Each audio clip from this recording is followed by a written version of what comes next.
দিন যে পরিমাণ খাবার দেওয়া হয়েছে কোনো হাজি সেই খাবার খেয়ে শেষ করতে পেরেছে আমার মনে হয়নি। সকলের খাবার বরঞ্চ বেশি হয়েছে। আবার কিছু কিছু খাবার দিয়েছিল শুকনো খাবার, হাজিরা সে খাবার সংরক্ষণ করতে পেরেছে পরে খাওয়ার জন্য, নষ্ট করতে হয়নি। তো মিনার মাঠে যদি কেউ বলে থাকেন ডিস্টার্ব দুটো একটা হতে পারে, তবে সেই ডিস্টার্বের জন্য আমি কাউকে দোষারোপ করতে পারবো না। সম্ভবত দোষটা আমাদেরই ছিল, আমরাই হয়তো কাড়াকাড়ি করতে যেয়ে সব জায়গায় পৌঁছাতে পারিনি। তা নইলে মোয়াল্লেমের লোকজন যথেষ্ট পরিমাণ তারা যত্ন ছিলেন। কেরালা কেএমসিসির স্বেচ্ছাসেবকরাও ছিল পথঘাটের ওপরে, এবং সৌদি ওজারাতুল হজ্জের পুলিশ প্রশাসন যেভাবে খেদমত করেছে তা ভাষায় বলা যাবে না। মোয়াল্লেমের লোকজন যেভাবে খেদমত করেছেন আমি সামগ্রিকভাবে তাদের জন্যে তাদের কাছে কৃতজ্ঞ। 20 লক্ষ হাজির তারা যে পরিষেবা দিয়েছেন তা দৃষ্টান্তবিহীন বলা যেতে পারে। কারো যদি ব্যক্তিগত একজন দুজনের খাবার কষ্ট হয়ে থাকে, আমি বললাম সেটা এই কারণে হতে পারে, হয়তো সেই সময় তিনি যখন ডিস্ট্রিবিউটর ছিলেন হয়তো বাইরে ছিলেন, নয়তো বা নিজেদের ভিতরে টানা হেঁচড়া করতে যেয়ে দুটো খাবার নষ্ট হয়েছে। এরপরেও বলছি যারা খাবার পায়নি মোয়াল্লামের অফিসে গিয়ে বললে তারা পর্যাপ্ত পরিমাণ আপেল, বেদানা, আঙুর এবং তৎসহ বিরিয়ানি, পরোটা বা রুটি যা দিয়েছেন। হতে পারে বাঙালি হিসেবে সব খাবারগুলো আমার গালে ভালো নাও লাগতে পারে, কিন্তু প্রত্যেকটা খাবার অত্যন্ত স্বাস্থ্যসম্মত খাবার। আমি ব্যক্তিগতভাবে খেয়েছি, আমার টিমে যারা ছিলেন সবাই আমরা খেয়েছি।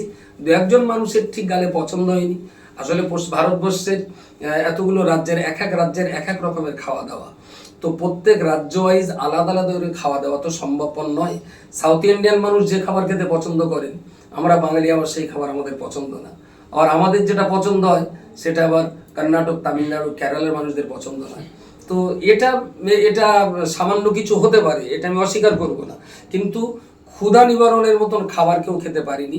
আমার কাছে এরকম কোনো অভিযোগ নেই। কেউ যদি অভিযোগ করে থাকে সম্ভবত তার অভিযোগের ভিতরে দ্বিতীয় কোনো অন্য কোনো উদ্দেশ্য, অসৎ উদ্দেশ্য থাকতে পারে, অন্য কোনো কারণ থাকতে পারে। যারা হজ করতে ইচ্ছুক কিন্তু কিভাবে যোগাযোগ করবে, মানে এখানে হজ করতে যাবে, ফর্ম ফিল আপ কিভাবে করবে বা তাদেরকে অফিসে আসতে হবে কিনা সেটা সে বিষয়ে যদি কিছু। বেশ সুন্দর কথা। যারা হজ এবছর করার ইচ্ছা করছেন, সেন্ট্রাল হজ কমিটি হজের ফর্ম ফিল আপের ডেট দিয়েছে 7ই জুলাই থেকে 31 জুলাই পর্যন্ত এখন ফর্ম ফিল আপ চলছে। যাদের পাসপোর্ট আছে তারা সরাসরি নিজে এলাকা থেকে কম্পিউটারে ফর্ম ফিল আপ করে দিতে পারেন।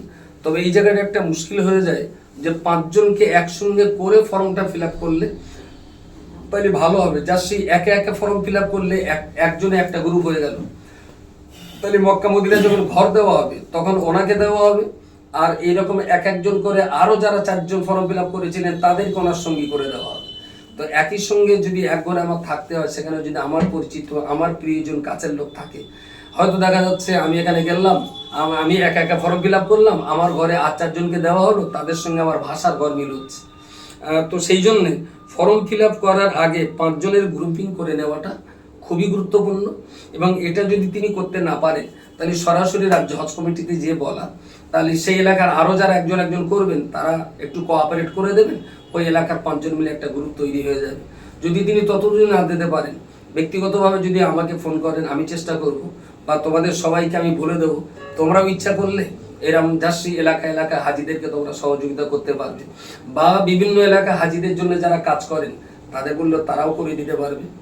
আর অল ইন্ডিয়া সুন্নতি জামাতের পক্ষ থেকে এই মাসে শুরু হয়েছে রহমানিয়া হজ অ্যান্ড ওমরা সার্ভিস, তাদের সঙ্গে যোগাযোগ করলে তারাও ফর্ম ফিল আপ করে দিতে সাহায্য করবে। তবে লক্ষ্য রাখতে হবে ফর্মটা একা একা বা 2 জন বা 3 জন যেন না হয়, যখনই ফিল আপ করতে হবে 5 জন একই সঙ্গে, কারণ একটা ওকে কভার বলা হয়, কভারে 5 জন করে থাকে। যদি 4 জন আমরা ফর্ম ফিল আপ করি তাহলে আমাদের সঙ্গে ঘরে আরেকজনকে কিন্তু অপরিচিত ব্যক্তিকে দিয়ে দেবে, তাতে আমাদের সফরের অসুবিধা হতে পারে। সেই জন্য সবসময় পরিচিত 5 জন একসঙ্গে হয়ে তবে ফর্ম ফিল আপটা করলে সফরটা খুব সুন্দর হবে বলে আমি আশা করতে পারি। হুজুর, অনেক হজ এবং ওমরা অফিস আছে, তাদের যদি পাসপোর্ট বা ভিসা, যারা হজ যাত্রী পাসপোর্ট ভিসায় যদি কোনো সমস্যা হয়, অনেক অফিস তারা সমাধান করার চেষ্টা করে, তো তেমন কিছু কি সুবিধা আমরা পাবো?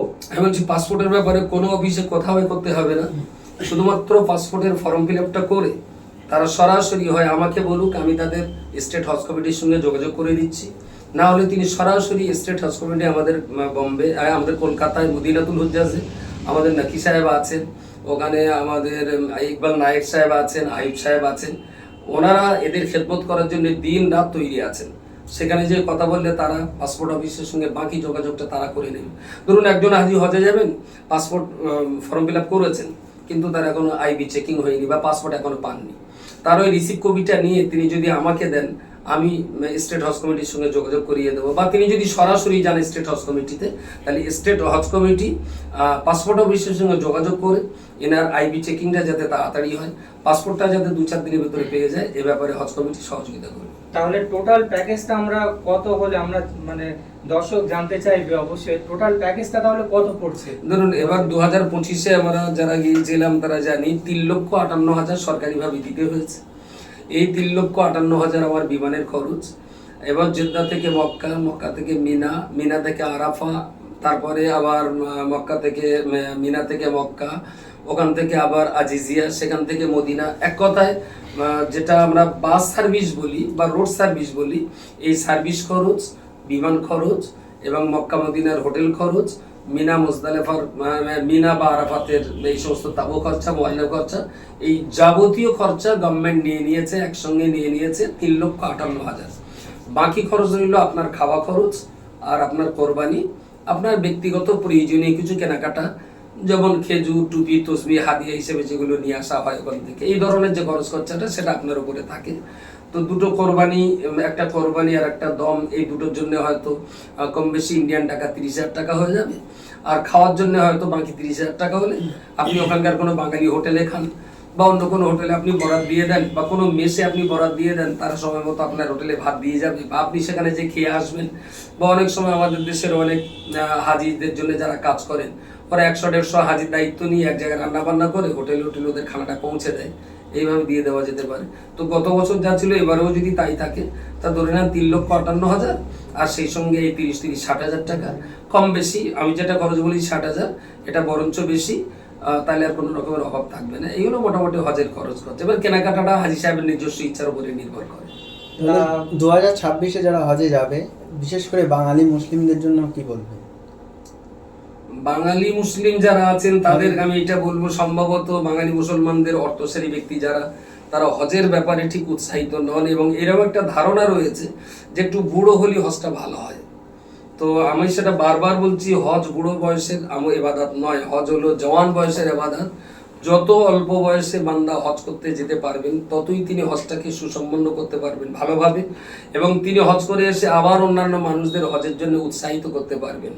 আর যাদের চলন ক্ষমতা রহিত হয়েছে, ভালো ছুটোছুটি দৌড়দৌড়ি করতে পারেন না বা বিভিন্ন রোগে আক্রান্ত হয়েছেন, তারাও হজে যাচ্ছেন না কেন, যাচ্ছেন। এবং আমি যেতে অনুরোধ করবো, মরার আগে হজটা অন্তত তারা করুন।